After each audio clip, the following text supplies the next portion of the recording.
সারা বছর কিচ্ছু পড়া হয়নি, এই 2 বছরের পড়া লাস্ট 16 দিনে কভার দিতে চাচ্ছ? আজকের ভিডিওতে তোমাদের সাথে আমি যে টিপসগুলো শেয়ার করব, সেই টিপসগুলো তোমরা যদি ভালোভাবে মেনে চলতে পারো, তাহলে তোমরা নিজের পড়াটা অনেকটা গুছিয়ে নিয়ে A+ পাওয়ার প্রিপারেশনটা নিতে পারবা। So hello everyone, welcome to my channel just উপমা। আমার নাম হিয়া উপমা। আমি 2025 সালে ঢাকা বোর্ড থেকে এসএসসি পরীক্ষা দিয়েছি অ্যান্ড আমার এসএসসির টোটাল নাম্বার ছিল 1206।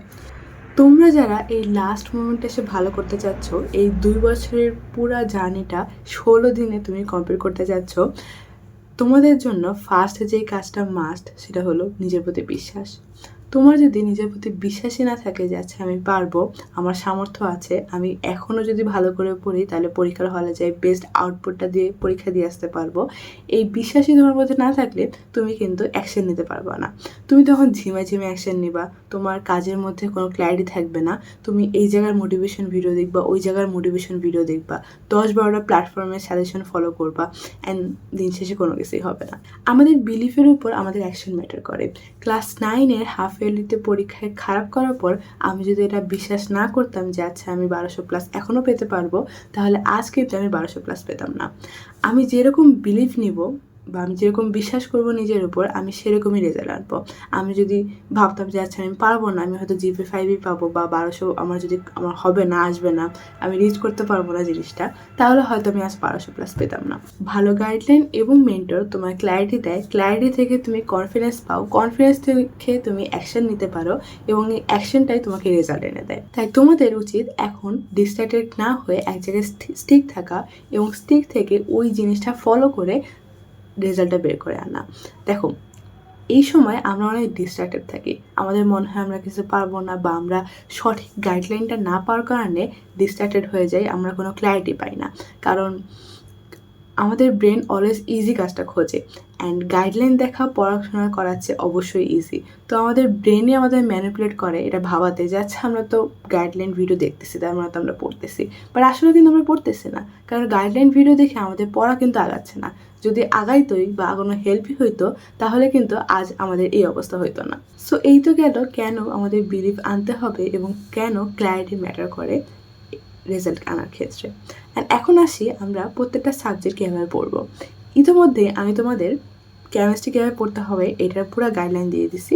তোমরা যদি এখনও ওই ভিডিওটা দেখে না থাকো, তাহলে ডিসক্রিপশন বক্স থেকে লিঙ্কে বা আমার চ্যানেলে যে কেমিস্ট্রিতে কীভাবে 95 পেতে পারো ওই রোডম্যাপটা দেখে নিও।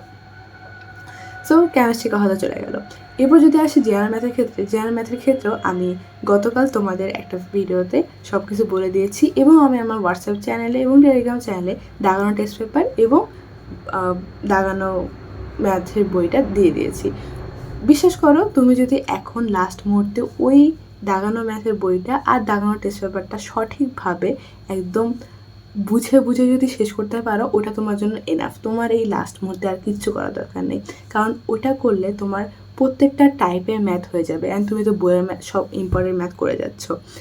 তো ওটা তুমি যদি বুঝে বুঝে করতে পারো, পুরো একদম কনসেপ্টটাও ঠিক রাখে, মানে তুমি মুখস্থ করবা না, আমি বলবো যে বুঝে বুঝে করা ট্রাই করো, যাতে কোনো যদি কোশ্চেন কঠিনও আসে তাহলে তুমি তোমার কনসেপ্টটা কাজে লাগায় করতে পারো। এখন আসি ফিজিক্স এবং হায়ার ম্যাথের ক্ষেত্রে। এই ভিডিওতে যদি 100 কমেন্টস কমপ্লিট হয়, তাহলে আমি আমার হোয়াটসঅ্যাপ এবং টেলিগ্রাম চ্যানেলে তোমাদের জন্য ফিজিক্স এবং হায়ার ম্যাথের দাগানো টেস্ট পেপারটা দিয়ে দেবো, যেখানে প্রত্যেকটা অধ্যায় থেকে 15-20টা করে ম্যাথ আছে। ওগুলো যদি তোমরা করে যেতে পারো সবগুলা বুঝে বুঝে, তাহলে তোমার একদম 100% সবগুলা সিগো কমন পড়বে। অ্যান্ড যদি কোশ্চেন কঠিনও হয়, তারপরেও তুমি নিজের কনসেপ্টটা কাজে লাগা করতে পারবা। এরপর আসি বায়োলজি ক্ষেত্রে। বায়োলজিটা তোমরা কালকে বা পরশু ভিডিও পাই যাবা, ওখানে আমি সুন্দরভাবে বায়োলজিতে 95 পাওয়ার রোডম্যাপ শেয়ার করেছিলাম এবং সিকিউ কীভাবে লিখতে হবে ওটাও তোমাদের বলে দিয়েছিলাম। বিজিএস এবং বাংলাও যাদের পুরোপুরি সিলেবাস শেষ হয়নি, তাদের জন্য আমি যেটা লাস্ট মোমেন্টে যেটা করতাম, আমি একটা ধরো বিজিএসের ক্ষেত্রে আমি 3 অধ্যায় পড়তেছি, 3 অধ্যায় আমি ফার্স্টে বইটা রিডিং পড়ে নিতাম। বইটা রিডিং পড়ার পর আমি আমার গাইড বা টেস্ট পেপার যে কোনো একটার সিকিউ পার্টটায় যাই, সিকিউ মানে প্রথম 30টার মতো রিডিং পড়ে নিতাম। এক্ষেত্রে কী হতো, আমি ওই অধ্যায় থেকে কী কী টপিকে সিকিউ আসতেছে ওগুলো সম্পর্কে একটা ধারণা পাই যেতাম। এরপর আমি গাইডটা সরাই রেখে বই থেকে ওই সিকিউ টপিকগুলো যা একদম পুরো মুখস্থ করে আসতাম। এভাবে আমার বিজেএসের সিকিউ পার্টটা শেষ হয়ে যেত।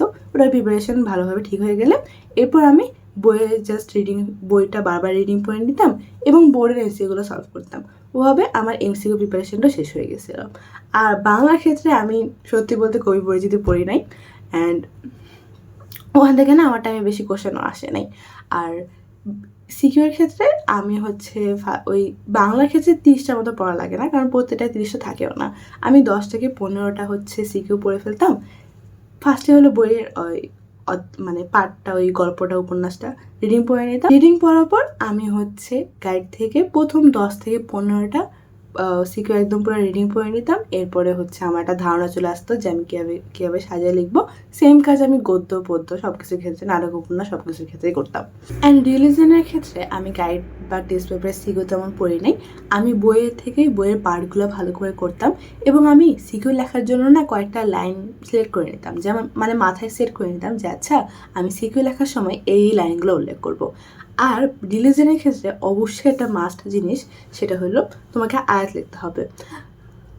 ইরিলেভেন্ট আয়াত লেখার চেষ্টা করবা না। মানে আমি জানি না, অনেকে না এটা একটু কুল হিসেবে নেয়, যে পরীক্ষার হল থেকে বের হয়ে আসে বলতেছে যে দোস্ত আমি তো এই হাদিস বানায় লিখছি, একটা হাদিসে ঠিক মতো লিখি নাই। এরকম এটা তো শো অফ করার কিছু নাই, তুমি অনেক নির্লজ্জকর একটা কাজ করতেছো অ্যান্ড তুমি এটাতে শো অফ করে বলতেছো। সেইটা তোমরা করো না, তোমরা রিলেভেন্ট আয়াত লেখা ট্রাই করো।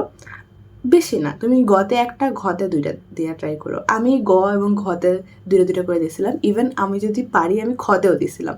বাট তোমরা যদি না চাও তাহলে এত করা দরকার নেই। তোমরা গতে একটা করে দিও, ঘতে দুইটা করে দিও। অ্যান্ড অবশ্যই আয়াতটা নীলকালিতে লেখার চেষ্টা করবা।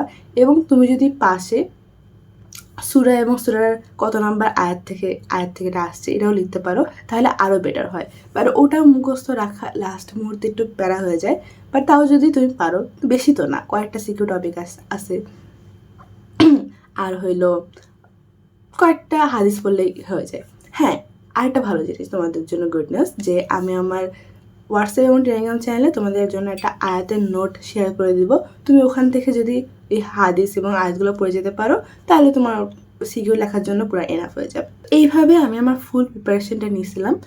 টু বি অনেস্ট, ভালো করার জন্য সব কিছু পড়া লাগে না, কিছু সিলেক্টিভ আইটেম পড়তে হয় এবং ওই আইটেমগুলোতে এমন মাস্টারিটা অর্জন করতে হয় যাতে ওই অধ্যায়ে বা ওই টপিকে যা কিছু আসুক তুমি ওটা পারবা, এই কনফিডেন্স তোমার রাখতে হবে।